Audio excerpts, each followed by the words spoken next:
Subscribe करें और bell दबाएं ताकि कोई खबर रह न जाए।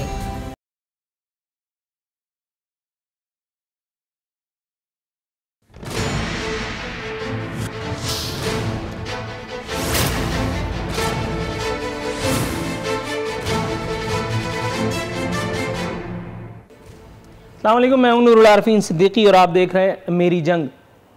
हुकूमत वक्त को एक और चैलेंज का सामना है। हुकूमत के ख़िलाफ़, मौजूदा हुकूमत के ख़िलाफ़ जमहूरियत दुश्मन एक टोला यहाँ कराची में हुकूमती रिट के साथ फ़ुटबॉल खेल रहा है। हुकूमत वक्त ने, वफाकी काबीना ने मंजूरी दी थी स्टील मिल्स के जो मुलाजमीन हैं उनको बतदरीज ले ऑफ करने की, और फाइनली इस एक मामले पर मरहलावार अमल शुरू हुआ है। इब्तदाई तौर पर 4,500 समथिंग मुलाजमीन को बरतरफी के खतूत उनके घरों पर अरसाल कर दिए गए हैं। एक जमहूरियत दुश्मन, अल्लाह ताला उसकी रूह के साथ नरमी के मामलात बरते, उसका दिल ये सदमा न सह सका और वो यहाँ से सीधा राहिए मुल्क अदम हुआ। हुकूमत ने इंकशाफ किया है कि बंद इदारे को 75 करोड़ रुपए जो है, बंद इदारे के मुलाजमीन को 75 करोड़ रुपए तनख्वाह दे रहे थे। जाहिर है कि ये नाइंसाफ़ी है एक ऐसे इदारे के साथ जो काम ही नहीं कर रहा, जो बंद पड़ा हुआ है। बात ठीक है, फैसले पर सियासत किए जाने का शिकवा भी फरमाया है, और शिकवा करने वाले वो हैं जिन्होंने हर मामले पर, अल्लाह का शुक्र है, सियासत की और बढ़ चढ़ करके की। सबसे पहले मैं आपको यह बता दूं, अगर कोई मेरी बातों से कोई और मतलब निकालने वाला है, कोई टेलीफोन उठा रहा है, तो वो पहले पूरी बात सुन ले, उसके बाद फिर मैसेज करे, व्हाट्सएप करे, कुछ भी करे। इसमें कोई दो राय नहीं। मेरा ईमान है, मैं जानता नहीं हूं, मेरा ईमान है पाकिस्तान पीपल्स पार्टी और पाकिस्तान मुस्लिम लीग नून के अदवार में दोनों ने इस इदारे के साथ वो किया जो कोई दुश्मन भी नहीं करता, जो कोई दुश्मन भी नहीं करता। मैं इस इदारे में जाकर खड़े होकर के मुतअद्दिद प्रोग्राम्स कर चुका हूं। बहुत सी ऐसी बातें हैं जिनसे मैं ज़ाती हैसियत में भी वाकिफ़ हूं। ज़रूरी नहीं कि उन तमाम बातों का या उनमें से चंद बातों का यहाँ तज़किरा किया जाए, लेकिन जब मैं इतनी लंबी छलांग लगा रहा हूं तो कोई ना कोई वजह, कोई ना कोई सोर्स ऑफ इंफॉर्मेशन तो मेरे पास ज़रूर होगी। उसके बावजूद भी मैं अक्सर कहा करता हूं कि अगर आप किसी को खूबसूरत ताबीर नहीं दे सकते तो आंखों को हसीन वादे देने की क्या जरूरत है। यही एक एफआईआर है, यही एक जुर्म है जो मौजूदा हुकूमत के गले पड़ गया। उन्होंने कहा हम 50 लाख घर देंगे। 5 घर या 50 घर अगर मिले हों तो मैं कसूरवार हूं, मैं अभी अपनी दुरुस्तगी करूंगा। 5 या 50 तो हमारे मेहमान इंशाल्लाह गिनवाई देंगे। उन्होंने कहा था हम 1 करोड़ नौकरियां देंगे। 1 करोड़ नौकरियों का तो नहीं पता, लेकिन मैं आगे चल करके आपको बताऊंगा कि कम से कम 1 नौकरी, और हैवी वेट नौकरी अल्हम्दुलिल्लाह, अल्लाह का शुक्र है, दे दी गई है। सुम्मा अल्हम्दुलिल्लाह। तो क्या हुआ अगर 4,500 घरों के चिराग जो है वो रोजगार के बुझ गए? तो क्या हुआ अगर उनके बच्चों को target killer association of Pakistan में शमूलियत के लिए छोड़ दिया गया? लेकिन अगर किसी ने रियासत की रिट के साथ और हुकूमत के साथ, जमहूरियत के साथ छेड़छाड़ करने की कोशिश की, तो मैं दस्तबस्ता इल्तमास करता हूं तमाम इदारों से, कानून नाफिज करने वाले और तमाम लोगों से, वो जो डिसीजन मेकर्स हैं इस एक रियासत के, इस एक मुमलिकत के, हुजूर फौरन फिलफौर हरकत में आइए और इन लोगों को, इन मुंह चढ़ों को निशाने इबरत बना दीजिए।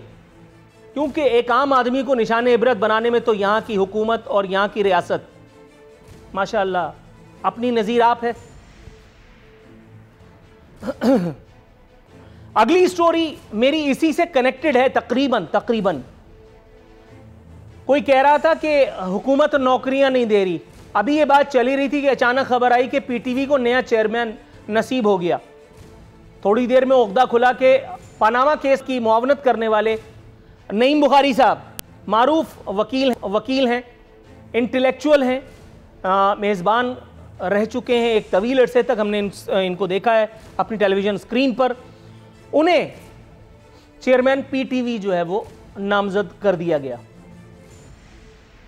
अब यह भी कोई ऐसी बुरी बात नहीं जिसमें कीड़े निकाले जाएं। ताहम मामला जो गड़बड़ेशन का शिकार हो जाता है वो ये कि जब कुछ लोग ये निशानदेही करते हैं कि पनामा केस में हुकूमत की मौजूदा हुकूमत की यानी उस वक्त की अपोजिशन पाकिस्तान तहरीक इंसाफ की मदद और मुआवनत करके और बाद अज़ां पाकिस्तान तहरीक इंसाफ में शमूलियत हासिल करके नईम बुखारी साहब न्यूट्रल फिगर अब नहीं रहे, वो एक सियासी हस्ती हैं, इसलिए ये भर्ती भी सियासी हुई।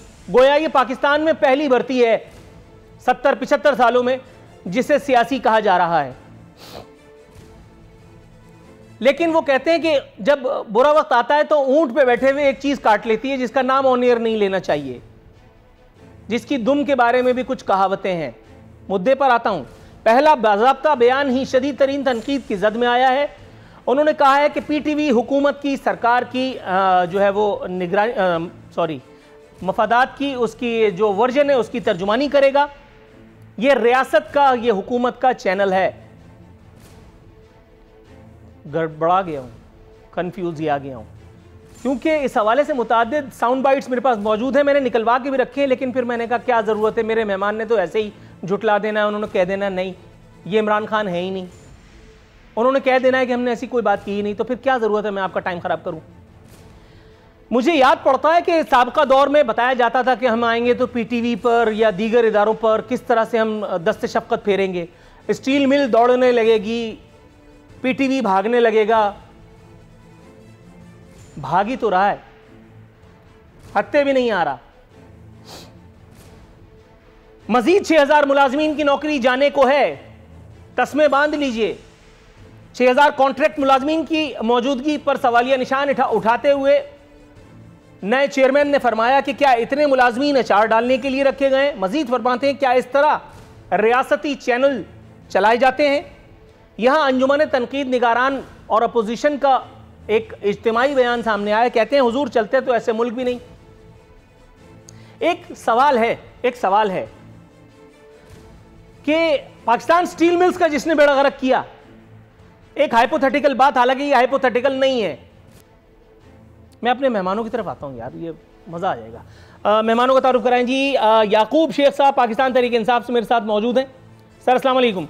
सेनेटर करीम ख्वाजा साहब पाकिस्तान पीपल्स पार्टी की तर्जुमानी के फ़राइज़ अंजाम देंगे। सर आपको भी खुश आमदीद। कैसर अहमद शेख साहब पाकिस्तान मुस्लिम लीग नवाज से हमारे साथ मौजूद हैं। सर आपको भी खुश आमदीद कहते हैं। कैसर अहमद शेख साहब आपकी तरफ आऊँगा सर, विंडो दो। सर आपको मेरी आवाज़ साफ सुनाई दे रही है? जी मुझे आपकी आवाज़ बिल्कुल साफ आ रही है। आपको मेरी आवाज़ आ रही है? कैसर साहब, सॉरी याकूब साहब, आप मुझे सुन सकते हैं? जी मैं सुन रहा हूँ, आप मुझे। सर ये भी अल्लाह की नेमतों में से एक है कि हुकूमत में किसी की आवाज़ सुनाई दे जाना, 2 नफिल वाजिब हुए। सर मैं स्ट्रेट मुद्दे पे आता हूँ। मेरा ख्याल है क्रीज से बाहर निकल करके एक लंबी इनिंग तो नहीं, बहरहाल एक छोटी इनिंग का एक छोटा सा बड़ा छक्का मार तो दिया है पाकिस्तान पीपल्स पार्टी और पाकिस्तान मुस्लिम लीग नवाज, यानी बाल्फाज दीगर आसिफ अली जरदारी और नवाज शरीफ साहब के खिलाफ। वो आसिफ अली जरदारी और वो नवाज शरीफ जिनको पाकिस्तान तहरीक इंसाफ और आपके मुंतखब वज़ीर आज़म अल्लाह नजरबत से बचाए, उन्होंने मेडिकल पाकिस्तान की तारीख का पहला मेडिकल एनआरओ दे करके और बाहर भेजा। आसिफ सईद खोसा साहब इस बारे में ऑन रिकॉर्ड हैं। सर काइंडली तरदीद करने की जहमत मत उठा रखिएगा।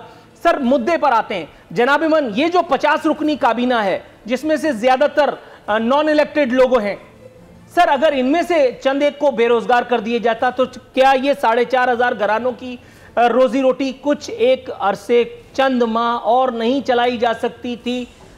स्ट्रेट मुद्दे की बात। नूरुल आफरीन, बड़ा अहम टॉपिक आप डिस्कस कर रहे हैं। मैं फाइनेंस कमेटी में चेयरमैन था पिछले टेनोर में और असद उमर मेरे साथ थे। ये जो स्टील मिल है ये पिछले सर आपने मेरा सवाल सुना? बंद पड़ी। मैं 6 साल से बंद मिल। आप मेरे से कर रहे हैं या कैसर साहब से कर दिया? सर थोड़ा सा ब्रेक लगाइएगा कैसर साहब। ये नाम में जरा कंफ्यूज आ गया हूं मैं। याकूब शेख साहब, सर ये सवाल आप समझिए मैंने आपसे किया है। सर मुझे जरा जवाब तो दीजिए। मैं समझ गया था जी, लेकिन कैसर अहमद शेख साहब कुछ जल्दी में थे, उन्होंने जवाब देना शुरू कर दिया तो फिर मैं खामोश हो गया। बहरहाल आपकी इंट्रो भी बड़ी अच्छी और लेकिन कुछ मायूसाना बातें आपने की हैं आज। नूरुल आफरीन, आप बड़े जारहाना होते हैं माशाल्लाह। लेकिन देखिए जो सवाल आपने किया कैबिनेट के बारे में और साइज़ ऑफ द कैबिनेट के बारे में, उसके बारे में मैं ये कहूँगा, देखिए एक प्राइम मिनिस्टर की जवाबदीद होती है कि वो कैबिनेट अपनी रिक्वायरमेंट के हिसाब से कितनी रखते हैं और उसकी रिक्वायरमेंट क्या है और उनको कितनी बड़ी कैबिनेट चाहिए, तो वो उस हिसाब से वो कर सकते हैं, उनकी वो जवाबदीद है। और हाँ, ये बात है कि मैं 19-20 हमेशा होता है, और जो कैबिनेट्स पहले भी थी उनमें भी ऐसे होता था, जो उससे पहले थे उनमें भी ऐसे होता था।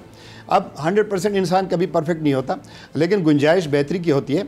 तो हम अब जो आपका जो सवाल था, अब वो आप उस सवाल को पाकिस्तान स्टील से चाहेंगे कि मैं शुरू करूँ या PTV पे आऊँ, आप मुझे रहनुमाई कर दें।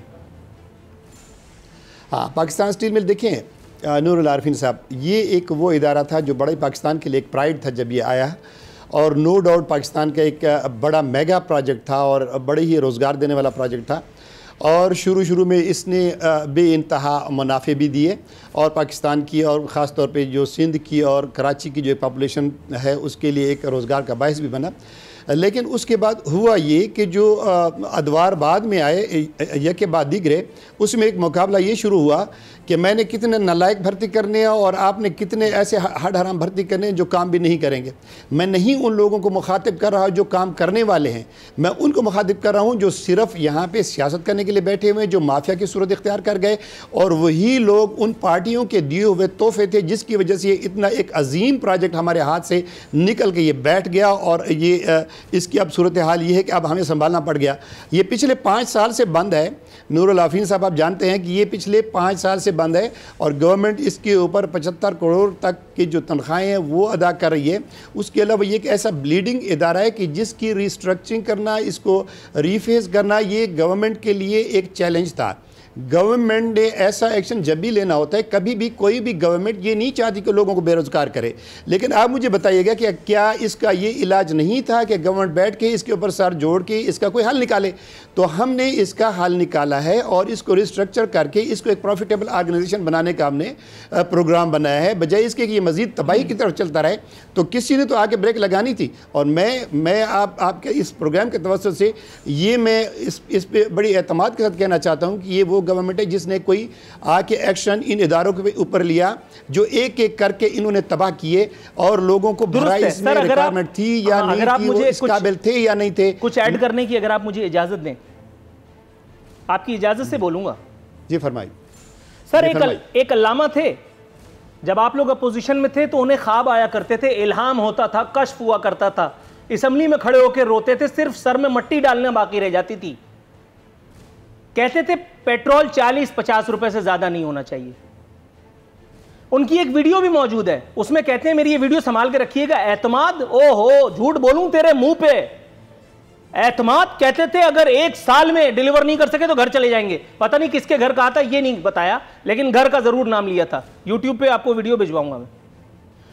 स्टील मिल्स के मुलाजमीन को जाकर के उनकी आंखों में वो सपने, वो तरक्की के, वो स्टील मिल्स को रीस्ट्रक्चर करने के, वो उसको अपने पैर पर खड़े करने के, वो लाल गुलाबी गुलाब जामुन उनको दे करके, और उसके बाद फिर आजकल अल्लाह का शुक्र है, सुम्मा अल्हम्दुलिल्लाह, आई लव हिम, वजीर हैं और दूसरी मर्तबा हैं और पता नहीं कितनी दफा रहेंगे। सर अगेन वही वाली बात आ गई है। थोड़ा सा तवक्कुफ की इस्तदा, मैं आपकी तरफ आऊंगा, इसी बात का जवाब लूंगा, लेकिन यहां जरूरी है कि मैं अपने दूसरे मेहमानों को यह एहसास दिलाऊं कि वो भी मेरे साथ इस एक प्रोग्राम में शरीक हैं। थोड़ा सा अगर आप इंतज़ार की जहमत में मुब्तला होना चाहें, मैं सेनेटर करीम ख्वाजा साहब को जहमत कलाम दूंगा। सर शम्मे महफिल आपके आगे किए देते हैं। जनाब इमन, एक सवाल है, एक मौसूफ थे, अच्छा स्ट्रेट बोलता हूँ, आसिफ अली जरदारी साहब, उनका एक दोस्त, उसकी स्टील मिल थी। ये कुछ लोगों को ऐसी गलतफहमी, ऐसा गुमान है, पाकिस्तान स्टील मिल्स का सत्यानाश, बल्कि सवा सत्यानाश हर महीने, हर दिन, हर घड़ी, हर लम्हे, हर पल होता रहा। जमहूरियत का पौधा परवान चढ़ता रहा, स्टील मिल का पौधा गरकाब होता रहा।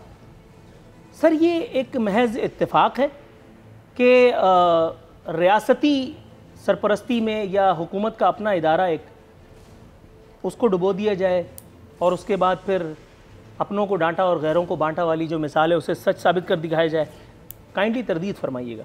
सर मैं सेनेट में मेरी ऑन फ्लोर स्पीच भी है और मैंने खुद मालूमात की थी कि ये स्टील मिल को किस तरह रिवाइव किया जाए। तो वो मुझे स्टील मिल के जो एक्सपर्ट्स थे जो वहाँ मुलाजमत करते थे उन्होंने मुझे बताया। फिर मैंने जो है मिनिस्ट्री से भी पूछा तो पता चला कि आखिरी दिनों में पीपल्स पार्टी के आखिरी दिनों में पाकिस्तान की रशिया से बातचीत चल रही थी जिसमें रशिया से ये बात तय तकरीबन हो गई थी कि सिंधी में हम बोलते हैं एक मुहावरा है कि जेको जणे सो निभाए, जो औरत पैदा करे जो बच्चा पैदा करती है उसको ही निभाना होता है, बड़ा करना होता है। तो रूस से ये बात चल रही थी कि ये हम उनको जो है 49% शेयर पर देंगे और 51% हम रखेंगे, मींस पाकिस्तान रखेगा। और वो उन्होंने रशिया ने कहा था कि हम आपको रीस्ट्रक्चर करेंगे। हमारी हुकूमत में ये बात तय तकरीबन हो गई थी, हुकूमत हमारी गई, फिर मियाँ साहब की हुकूमत आई, उसमें भी हमारे प्लेटफॉर्म से मींस पीपल्स पार्टी के प्लेटफॉर्म पर मुतअद्दिद बार ये बातें पार्लियामेंट के फ्लोर पर की गई कि भाई रूस जो है वो लेना चाहता है उसके हवाले करें सो दैट वो रीस्ट्रक्चर करे और इसको जदीद टेक्नोलॉजी के साथ किया जाए, क्योंकि पाकिस्तान का था, नून और पीपल्स पार्टी या किसी और का था। और पीटीआई के दौर में भी इस तरह की बातें 2 सालों में हुई है हमारे तरफ से, हमारे मीन्स पीपल्स पार्टी की तरफ से, और ये स्टील मिल वालों ने भी बात की। तो ये तो इनके पास खुली ऑफ़र थी, ये जाकर मालूम करें ये बात जो मैं कह रहा हूँ इसमें कितना वज़न है या नहीं है। यकीनन मैं एक आपके नेशनल टीवी चैनल पर बात कर रहा हूँ और ऑथेंटिक बात कर रहा हूँ, तो उन्होंने क्यों इस ऑप्शन को इस्तेमाल नहीं किया? अगर ये ऑप्शन इस्तेमाल होता तो स्टील मिल रशियंस कह रहे थे कि हम 3-4 गुना ज़्यादा बढ़ा कर देंगे और प्रोडक्शन भी बढ़ेगा और न्यू टेक्नोलॉजी भी लेकर आएंगे, तो इन्होंने अवेल नहीं किया, हमने इनिशिएट किया था। राइट सर, आपका नुक्ता कन्वे हुआ, लेकिन एक ज़िमनी बात आपकी खिदमत में गोश गुजार करके मैं कैसर अहमद शेख साहब की तरफ जाऊँगा। सर 5 साल बहुत होते हैं, मतलब 5 साल में अगर कुछ करना था तो आपने आखिरी दिनों का ही क्यों इंतज़ार किया? मतलब आप समझ रहे होंगे मैं क्या कह रहा हूँ। अपनी मर्ज़ी के तमाम बिल, अपनी तनख्वाहों की बढ़ोतरी के कवानीन और अपनी मर्ज़ी के तमाम चीज़ें सब वो मतलब घंटों में हो जाती है। हुकूमत के ख़ात्मे से पहले आपको पता होगा कि बैंकों के टाइम बढ़ा करके और फिर जो सब कुछ हुआ है आपकी हुकूमत के इख्तितामी दिनों में, मैं वो एक तारीख़ है। लेकिन बहरहाल चलिए, कैसर अहमद शेख साहब, सर मैं अज़हद नादिम हूँ कि वो नामों की कन्फ्यूजन की वजह से मैंने आपको भी कन्फ्यूज याद दिया। सर ये सर क्या इत्तेफाक है कि नवाज शरीफ साहब साबिक़ वज़ीर आज़म पाकिस्तान, उनकी एक फाउंड्री है इत्तेफाक फाउंड्री के नाम से, वहाँ भी लोहे वोहे का मेरा ख्याल है काम होता है, बर्तन वगैरह बनाए जाते हैं, वल्लाह आलम क्या होता है। सर वो तो खूब उस मशीन ने उसने अंडे बच्चे दिए, खूब परवान चढ़ी वो, लेकिन सर ये स्टील मिल का बेड़ा गर्क ही उतारा और नवाज शरीफ साहब को यहाँ से थोड़ी दूर इस्लामाबाद में बैठे हुए पता ही नहीं चला कि हो क्या रहा है। खैर उनको पता तो कारगिल का भी नहीं चला था, इनोसेंट भी बहुत हैं, उनको पता नहीं चलता है कि क्या कुछ हो जाता है उनकी नाक के नीचे। दूसरा सवाल जुज़वी, सर बहुत ही काबिल आदमी है, मैं उनकी दयानत का और उनकी मुनकसरुल मिजाजी का ऑनियर कह रहा हूँ, मोतरिफ हूँ ज़ाती हैसियत में, शाहिद खाकान अब्बासी अक्सर नैब और चेयरमैन नैब को नाम लेकर के मुखातिब करते हैं और उनको फ्रंट फुट से बैक फुट पे जाने पे मजबूर कर देते हैं। जनाब मन, सर इतना नेकनाम आदमी, एविएशन इंडस्ट्री का इतना बड़ा आदमी जो अपनी एक एयरलाइन चलाता रहा, वो भी मुल्क का वजीर आजम रहा, उसकी एयरलाइन ग्रो करती रही, पाकिस्तान इंटरनेशनल एयरलाइंस का सत्यानाश होता रहा। सर ये इत्तेफाकात हैं या हमारी नसीब जो है वो थोड़े से खोटे थे? बिस्मिल्लाहिर्रहमानिर्रहीम। नूरुल आरफीन, आप बड़े स्टेट क्वेश्चन कर रहे हैं और बड़ा अच्छा पैनल है आपके साथ, बड़े समझने वाले हैं। मैं खुद पिछले टेनोर में फाइनेंस कमेटी का चेयरमैन था और असद उमर मेरे साथ पीटीआई के मेंबर थे फाइनेंस कमेटी में। हमने ये थ्रेडबेयर डिस्कशन किए हैं कई घंटों। हम आज से 5 साल पहले इसको प्राइवेटाइज कर रहे थे, तो जो रेजिस्टेंस हमें मिली, उन्होंने कहा, असद उमर ये कहते थे नहीं जी कि हम इसको अपने गवर्नमेंट के सेक्टर में कामयाब करेंगे। हालांकि जो स्टील मिल का जितने अरसे से बंद है, आप दुरुस्त कह रहे हैं, तकरीबन 200 करोड़ रुपए महीने का सूद और जो तनख्वाहें हैं, मैं आपको एग्जैक्ट फिगर्स बता रहा हूँ। उस वक्त 65 करोड़ तो सिर्फ महीने की तनख्वाह थी और 110 करोड़ का सूद था। अब वो 200 करोड़ दोनों मिल के हो गई है। 5-6 साल से ये मिल बंद है। हम इनको यही कहते रहे कि बैठ के कोई हल निकालें। और देखिए ना, अगर आप एजुटेट करेंगे, हमारी तमाम पार्टियां, मैं इस वक्त पार्टी की बात सिर्फ करता रहूं, हर कोई कहे कि मेरी पार्टी ने ठीक किया, इस तरह मुल्क के मसाइल और मामला ठीक नहीं होंगे। जो कुछ हुआ है ये सिर्फ स्टील मिल की बात नहीं है, आपकी रेलवे है, आपका PIA है, आपके PTV है, कोई भी इदारा जो गवर्नमेंट के पास है वो कामयाब नहीं हो पा रहा, क्योंकि हमारे यहाँ एप्टीट्यूड नहीं है। प्राइवेट, वही जो आप कह रहे हैं, प्राइवेट क्यों कामयाब हो जाता है? ये जो एयरलाइन प्राइवेट चलती है वो कामयाब हो जाती है, PIA कामयाब नहीं होती। हमारे यहाँ कोई तो मुझे बता देना। चलो एक कुछ हमने ये देखिए ना, ये जो पैसा है, हम इस पैसे को अपना समझ नहीं रहे ना, ये भी तो आपका, मेरा और दोस्तों का टैक्स का पैसा है जो खसारा हो रहा है। अगर 200 करोड़ रुपए महीने का खसारा हो जाएगा तो कौन सा पैसा है? एक तरफ तो आपका टैक्स वसूल नहीं हो रहा, 4000 अरब भी नहीं हो रहा इस साल। आपको पता है, मैं आज की खबर आपको बता रहा हूँ, बड़ी नूरुल आरिफीन अहम खबर बता रहा हूँ। अभी जो आज की डान की रिपोर्टिंग है कि पिछले साल के बजट के खसारे से 70% खसारा बढ़ गया है। इन्होंने तो आके खर्चे कम करने थे, इन्होंने आके आमदन ठीक करनी थी। मैं अपनी हुकूमत की भी बात कर रहा हूँ। देखिए, जब तक हम डिसीजन बोल्ड नहीं लेंगे, हम सब मिल के, सर थोड़ा सा तवक्कुफ की इस्तदा है, ब्रेक का मुझे कॉल दे दी गई है। नाज़रीन, यहाँ वक्त हुआ है प्रोग्राम में एक मुख्तसर से कमर्शियल ब्रेक पे जाने का। ब्रेक के बाद हाजिर खिदमत होते हैं।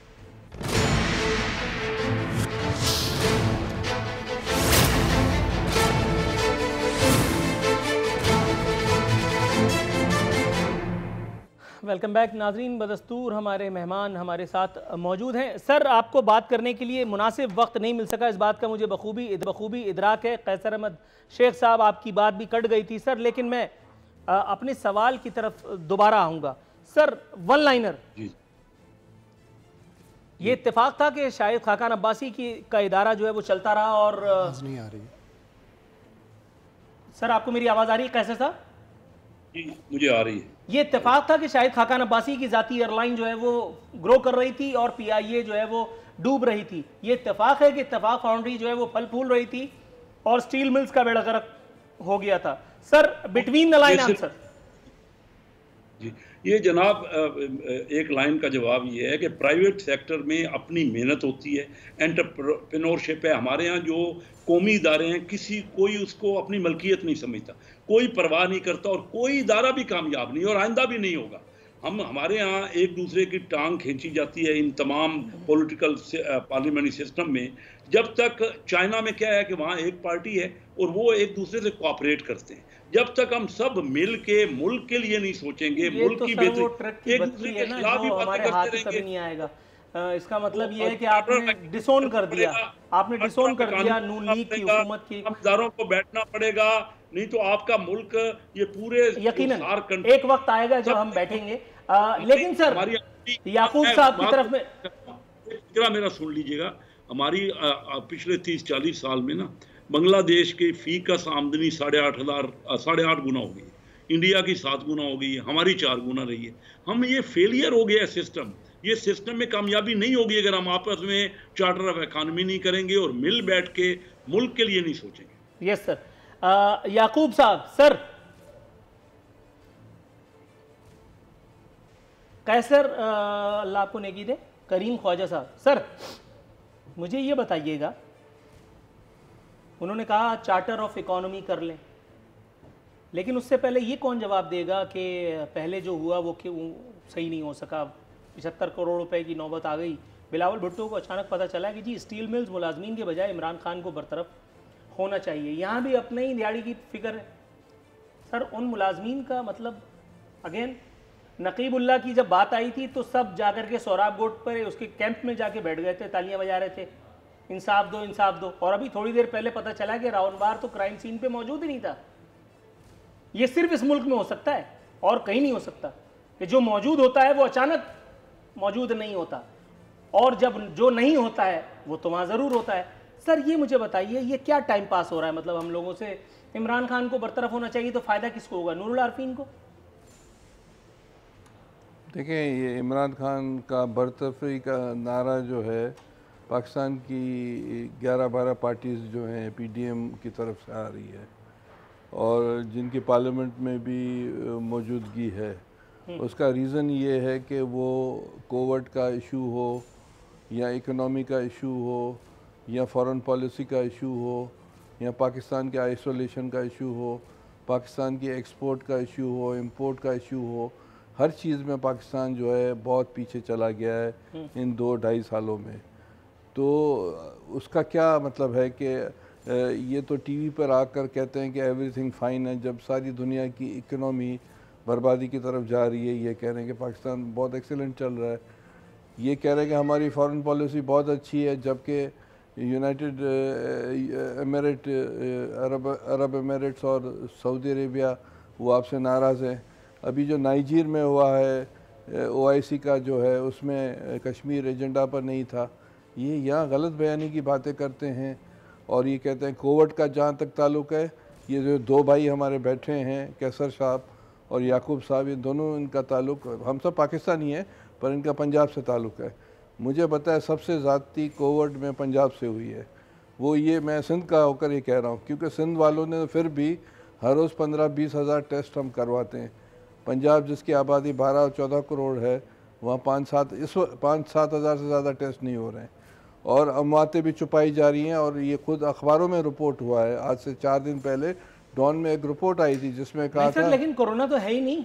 नहीं तो ये कह रहे हैं, ब्रेकिंग न्यूज़ है ये जो मैं आपको दे रहा हूँ। अभी थोड़ी देर पहले हमारे ही चैनल पे मैं था तो मैंने देखा। याकूब साहब, सर आप मुझे सुन सकते हैं? अल्लाह का वास्ता यार, मैं नफिल मान लिए भाई, करवा लो यार। कोरोना नहीं है ये, महज अगियार की साजिश है। क्योंकि अभी हाँ, अभी वो एक अल्लामा जो अपनी दानिश, अपनी अक्ल और अपनी फोरसाइटनेस के सबब, या यूं कह लीजिए कि अपनी अपॉर्चुनिज्म के सबब, उन्हें वफाकी काबीना में भी इंडक्ट किया गया है। उन्होंने ये साबित कर दिया कि खान साहब जो कह रहे हैं, मोहतरमा फिरदौस आशिक आवान साहिबा जो कह रही हैं, और दीगर जोमा जो कुछ कह रहे हैं, वो सब गलत है। दर हकीकत कोरोना नाम का कोई मर्ज ना कभी था और ना ही कभी होगा। अभी बिरयानी बटती हुई दिखाई दी है इंटीरियर सिंध में, बिरयानी बट रही थी और उसके बाद जमहूरियत पसंद ऐसे लूट रहे थे कि अलमान अल हफीज़। ये किसी ज़माने में पीपल्स पार्टी और नून लीग का कल्चर हुआ करता था, लेकिन अभी थोड़ी देर पहले प्रोग्राम शुरू करने से पहले मैंने अपनी आंखों से ये अनमोल मनाजिर, ये खूबसूरत कीमती मनाजिर देखे हैं। और बस अब याकूब शेख साहब, सर आप मुझे सुन सकते हैं? जी मैं सुन सकता हूँ अभी आपको। सर अल्लाह रब्बुल इज़्ज़त बड़ा रहीम और करीम है, वो हमारे गुनाहों को माफ़ करने पर कादिर है। सर मैं आपसे ये पूछना चाह रहा था, मेरे सवाल के 2 हिस्से हैं। नंबर 1, एक तो ये कि इतने जाहिर है काबीना वज़ीर आज़म की सवाबदीद है, इस पर कोई बात नहीं हो सकती, ठीक है। 1 पॉइंट, इतने सारे जो लोग हैं जिनमें से ज़्यादातर नॉन इलेक्टेड हैं, सर उनमें से चंद एक को फारिग करके अपोजिशन का, तनकीद निगारों का मुंह बंद नहीं कराया जा सकता था? एक डूबता हुआ मुल्क, और फिर वो हॉलैंड के वज़ीर आज़म की साइकिल, आप समझ रहे होंगे मैं कहाँ ले जाना चाह रहा हूँ, मकाम फ़िक्र तक ले जाना चाह रहा हूँ हुजूर आपको। सर वो हॉलैंड के वज़ीर आज़म की साइकिल भी धरी रह गई और हमारी सारी जो है ना कर्रफर भी धरी रह गई, और यहाँ रावी मज़े से जहलुम में जो है वो गौते लगा रहा है।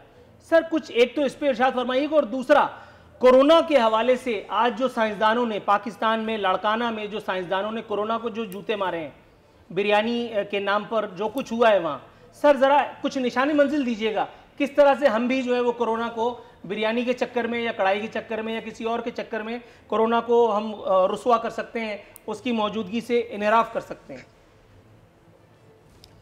नूरुल आरिफीन साहब, पहले तो मैं जो कैबिनेट का आपने सवाल किया था, मेरे ख्याल में पहले पोर्शन में मैं उसका जवाब दे चुका हूँ। आप चाहते हैं तो मैं उसको रिपीट कर दूँगा, मैंने जैसे पहले भी अर्ज़ किया था। जी देखिए, ये प्राइम मिनिस्टर साहब की सवाबदीद है। मैंने पहले भी यही कहा कि वो उनको जितनी रिक्वायरमेंट कैबिनेट की है, स्पेशल असिस्टेंट्स की है, ज़ाहिर है हम ये देखते हैं कि जो इदारे जो उन्होंने उनके लिए मुख्तस किए हैं, उसमें अपने तौर पे वो अच्छा काम कर रहे हैं। और हाँ, 19-20 मैंने पहले भी कहा था कि होता है, कुछ कमी हमें भी होगी, हम भी कोई फरिश्ते नहीं हैं और 100% कोई भी इंसान परफेक्ट नहीं होता, तो गुंजाइश उसमें होती है। लेकिन ये क्या, अब ये कहना जी कि गवर्नमेंट क्यों कैबिनेट को इलेक्ट कर रही है, किन लोगों को रख रही है, किन को चूज़ कर रही है, ये हमेशा से प्राइम मिनिस्टर की प्रेरोगेटिव रही है और प्राइम मिनिस्टर ही करते होते हैं। और अब उसके अलावा जो आपने कोरोना से मुतालिक जो फरमाया है, आप देखें कि ये जो आपने बात की है, ये एक ऐसी चीज़ है कि जिसके ऊपर मेरे ख्याल में इनको सर जोड़ के बैठना चाहिए। और अपोजिशन को, गवर्नमेंट जो बार बार ये कह रही है कि ये एक मुतअद्दी मर्ज़ इस वक्त बहुत तेज़ी के साथ फैल रही है, लेकिन वो बज़िद है और अना का मसला बना के बैठे हुए हैं। हम ये कहते हैं कि नहीं भाई, इस वक्त अगर आपको करने हैं तो आप उस वक्त तक इंतज़ार करें जब तक ये सबसाइड नहीं हो जाती, जब तक इसमें ठहराव नहीं आ जाता। फिर उसके बाद कभी हमने पहले भी इनको नहीं रोका और अब भी नहीं रोका। और ये अगर जलसों से ये समझते हैं कि गवर्नमेंट जा रही है तो फिर ये मेरे ख्याल में इनकी एक खाम ख्याली है। गवर्नमेंट्स कभी जलसों से नहीं जाती होती।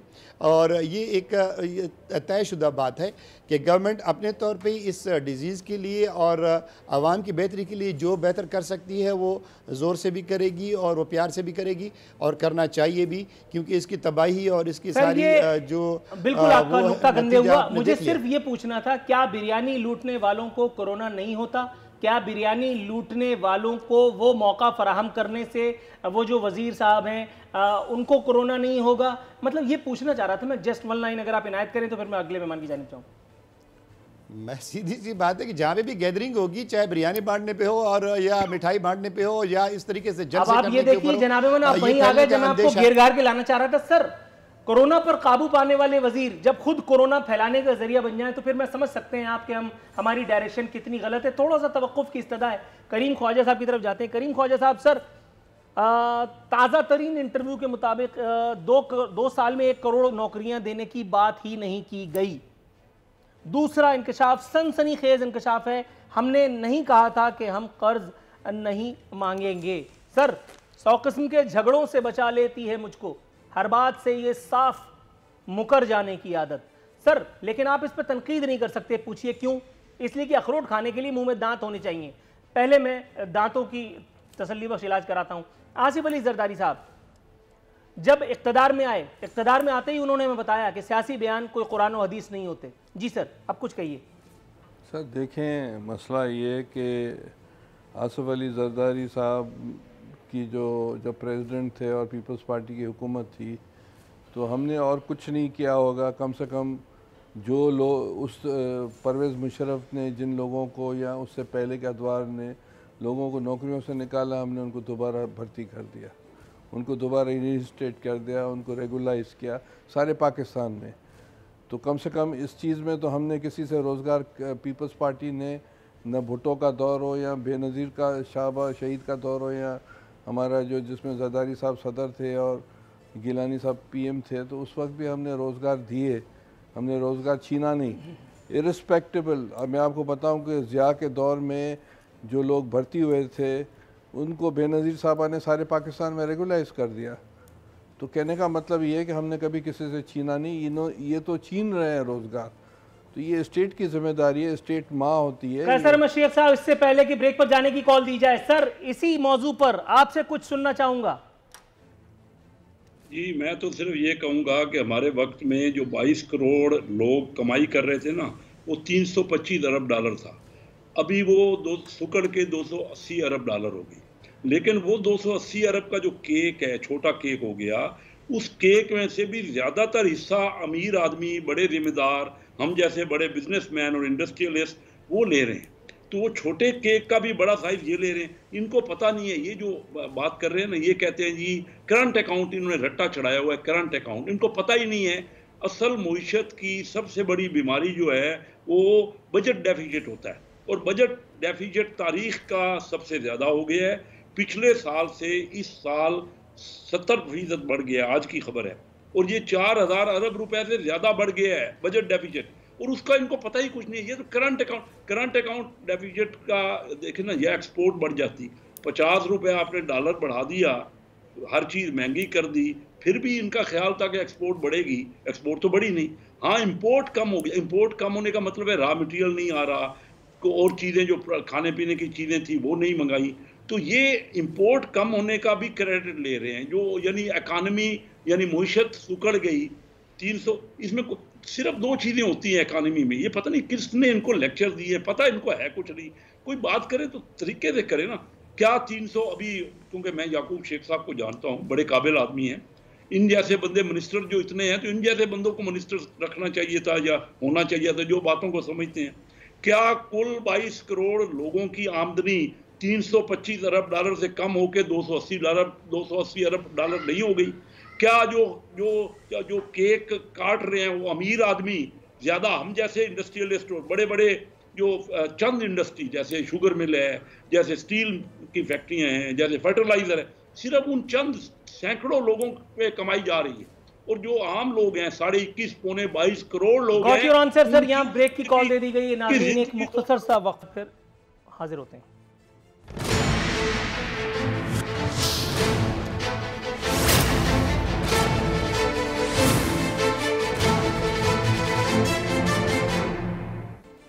वेलकम बैक नाज़रीन, इख्तितामी लम्हा शो के आन पहुँचे। याकूब साहब, सर मेरे सामने एक बयान है, दुनिया कोरोना जैसी ख़तरनाक वबा से लड़ रही है और यहाँ तमाशा हो रहा है। सर तमाशे पे याद आया, पीटीवी को नया चेयरमैन मिल गया है। सर आप लोगों को मुबारक हो। ज़रा ज़्यादा दिल बोझल मत कीजिएगा उन 4,500 मुलाजमीन के लिए, या फिर आगे जा कर के वो उन 95% मुलाजमीन के लिए जिनको ये तब्दीली निकल जाएगी। जाहिर है कि साबका हुकूमतों के कारनामे के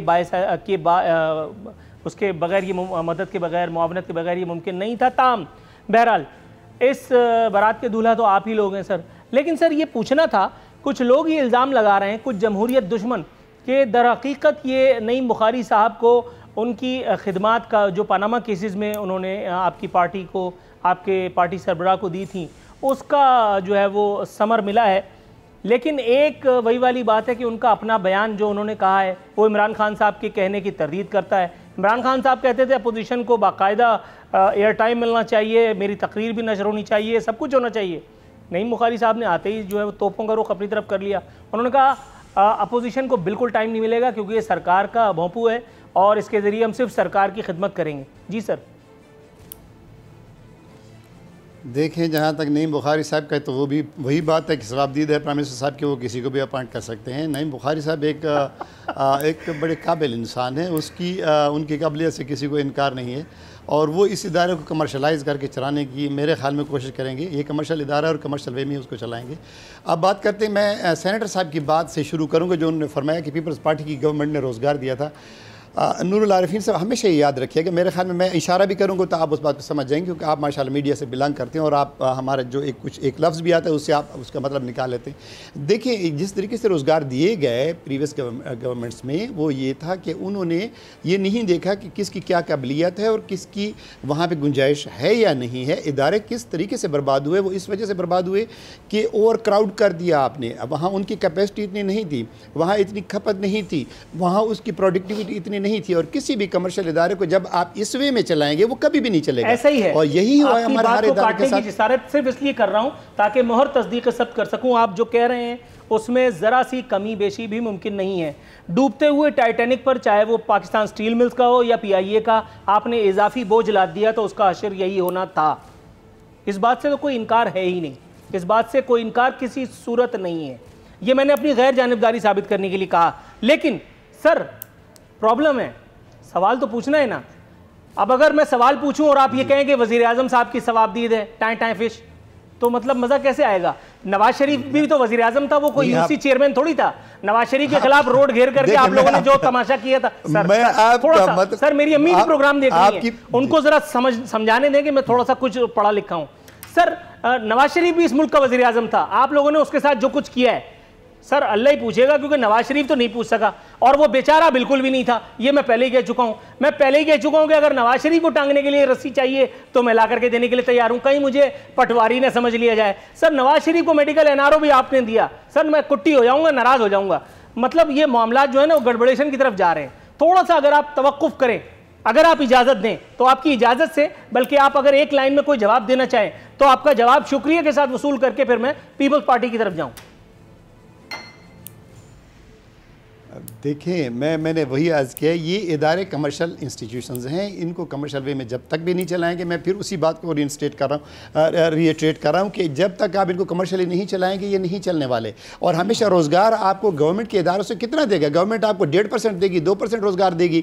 कोई ये क्लेम करे कि पीपल्स पार्टी ने इतना बड़ा रोज़गार दे दिया या मुस्लिम लीग ने इतना बड़ा रोज़गार दे दिया लोगों को, गवर्नमेंट के एम्प्लॉइज़ भर्ती करके, गवर्नमेंट के इदारों में भर्ती करके, कभी भी नहीं होता। जब तक आप प्राइवेट इदारों को सपोर्ट नहीं करेंगे, इंडस्ट्री को सपोर्ट नहीं करेंगे, एक इकनॉमिक मोबिलिटी नहीं आएगी, बिजनेस जो एंटरप्राइजेज है वो फ्लरिश नहीं करेंगी। कोई भी इस फ्लड को नहीं रोक सकता। सिर्फ जो प्राइवेट इदारे हैं जब वो कमर्शियल वे में काम करेंगे उनको आप अपने का मौका देंगे, फिर उसके बाद आपके रोज़गार के मौके बढ़ेंगे। आप कभी भी ये नहीं देखें कि गवर्नमेंट के इदारे अगर होंगे तो वो सारे लोगों को ऑब्जर्व कर लेंगे। इस वक्त आपके अगर मसलन 3 करोड़ लोग बेरोजगार बैठे हुए, तो आप मुझे बताइएगा गवर्नमेंट का कौन सा इदारा है जो 200-300 से ज़्यादा जो है लोगों को एकोमोडेट कर सकते हैं। But still the only way out is कि आपके प्राइवेट इदारे जब स्ट्रेंथन होंगे, आपकी इंडस्ट्री स्ट्रेंथन होगी, ग्रो करेगी, उसके बाद अपॉर्चुनिटीज़ क्रिएट होंगी, आपकी एक्सपोर्ट बढ़ेगी, और एक्सपोर्ट के $1 बिलियन के साथ नूरुल आरिफीन साहब 5 लाख लोगों को रोज़गार मिलता है। आप जब एक्सपोर्ट को बढ़ाएंगे आपका रोज़गार खुद ब खुद बढ़ेगा, आपकी जो इंडस्ट्री फ्लरिश करेगी, आपके जो मौके पैदा होंगे। तो यही एक तरीका है, यही एक वाहिद रास्ता है। हम ये कहेंगे गवर्नमेंट के इदारे जी हमने तो भरे थे, हमने यहाँ पे लोगों को भर्ती किया तो इन्होंने निकाल दिया, ये इसका कोई इलाज नहीं है। इस बात से मुत्तफिक हूँ सर आपकी। सर करीम ख्वाजा साहब, 6000 कॉन्ट्रैक्ट मुलाजमीन की मौजूदगी पर सवाल उठाया गया है। गोया जो कार-ए-खैर पिछली हुकूमतों ने किया था उसका खुमियाजा भी भुगतेंगे, मुमकिन तौर पर अल्लाह ना करे, लेकिन बहरहाल इंडिकेशन दे दी गई है तो अब हो भी जाएगा।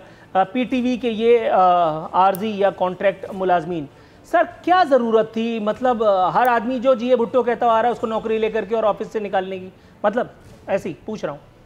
देखें, पीपल्स पार्टी नई मुस्लिम लीग नून है, नई तहरीक इंसाफ है, हम centre to the left party है और हमारा नारा है रोज़गार देना। और अगर हमें दोबारा मौका मिले तो लाखों लोगों को हम भर्तियाँ करेंगे और रोज़गार देंगे पाकिस्तान सारे में। देखें, ये कह रहे हैं MNA साहब कि ये जो PSDP होती है जिसमें तरक्याती काम होता है, या मोटरवेज़ होता है, या जो है आपका CPEC होता है, इसमें क्या होता है? इसमें होता है कि जब आप गवर्नमेंट के पैसे लाते हैं तो मज़दूर से लेकर ऊपर सतह तक जो है रोज़गार मिलता है, पैसा बाज़ार में आता है, पैसा मार्केट में आता है। तो सारी दुनिया में ये सिस्टम हो रहा है, भारत में ये हो रहा है, इंग्लैंड में ये हो रहा है, यूरोप में ये हो रहा है। तो हम बिल्कुल रोज़गार देंगे, जब भी मौका मिले हम रोज़गार देंगे, हम किसी को रोज़गार से नहीं निकालेंगे।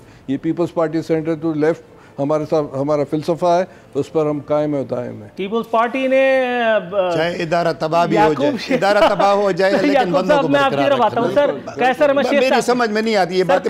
सेनेटर साहब एक मंझे हुए इंसान है, बड़ी मैंने इनकी तारीफ सुनी है, कम से कम एक मैच्योरिटी होती है ना, वो तो कम से कम रियलिटी तो बयान करें। कैसर साहब, सर रियलिटी आप मुझे बताइए, क्या रियलिटी क्या है? याकूब शेख साहब जो कह रहे हैं डूबते हुए जहाज पे मजीद लोगों को लाद दिया जाए तो वो डूबेगा ही ना सर, या जो करीम ख्वाजा साहब कह रहे हैं कि अगर रोजगार देना हमारा जुर्म है तो हम और करेंगे, क्या कहना है आपका? याकूब शेख साहब समझते हैं बातों को, लेकिन ये जवाब नहीं दे रहे कि इन्होंने आके 320 अरब डॉलर से आमदनी को तो 280 अरब कर दिया। जब चलेगी नहीं, फैक्ट्री नहीं बढ़ेगी, बेरोजगार तो लोग हो ही जाएंगे। पहले इन्होंने क्या रोजगार देना था करोड़ बंदों को? देखिए बात वो करें, इन्होंने डॉलर को जो इतना बढ़ा दिया और फिर भी एक्सपोर्ट नहीं बढ़ी तो महंगाई हो गई हर चीज़ की। और उसके बाद चंद सिर्फ बड़े बड़े इदारों को तो फ़ायदा हुआ, आम लोग, मैं कह रहा हूँ पिछले 2.5 साल में एक्सपोर्ट नहीं बढ़ी 1 या 2% से ऊपर। हमारी ग्रोथ जो थी हम छोड़ के गए थे, तरक्की 5.8% हो रही थी, वो हो गई आज नेगेटिव हो गई। 52 साल में पहली बार हुआ कि कम हो गई, लोगों की आमदनी कम हो गई।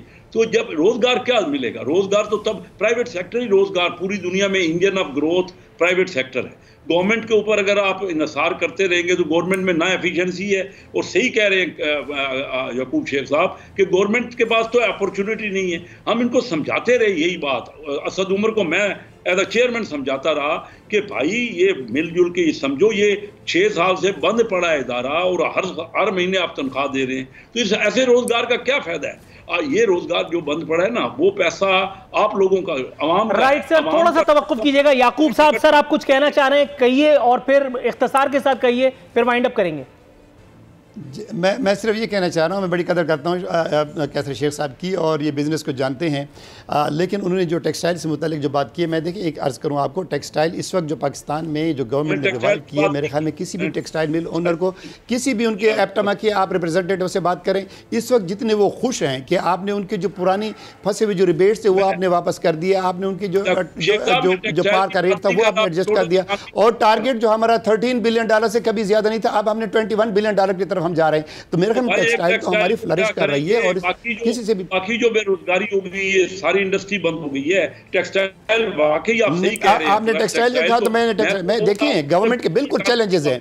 मैं ये अर्ज करना चाहता हूँ, गवर्नमेंट हमारा टारगेट कभी भी $24 बिलियन से ज़्यादा नहीं हुआ था। नूरुल आरिफीन साहब, कभी भी हमने अचीव नहीं किया $24 बिलियन से ज़्यादा। अल्हम्दुलिल्लाह हमने अब आके ये टारगेट सेट किया कि हमने बढ़ाना है इसको। राइट सर, पिछले 38 साल की 40 साल की देखें। Wish you all the very best sir. थोड़ा सा तवक्कुफ, मुझे काइंडली प्रोग्राम को रैप अप करना होगा, मुझे कॉल दे दी गई है। वाइंड अप कर खूब शेख साहब, सेनेटर करीम ख्वाजा साहब, कैसर अहमद शेख साहब, एक मरतबा फिर आपका इंतहाई मशकूर हूँ कि आपने अपनी मसरूफियत के बावजूद इस प्रोग्राम में शिरकत की ज़हमत गवारा की। नाज़रीन, ये था आज का प्रोग्राम। कल इंशाअल्लाह बशर्ते ज़िंदगी हाजिर खिदमत होंगे। फ़ी अमानिल्लाह।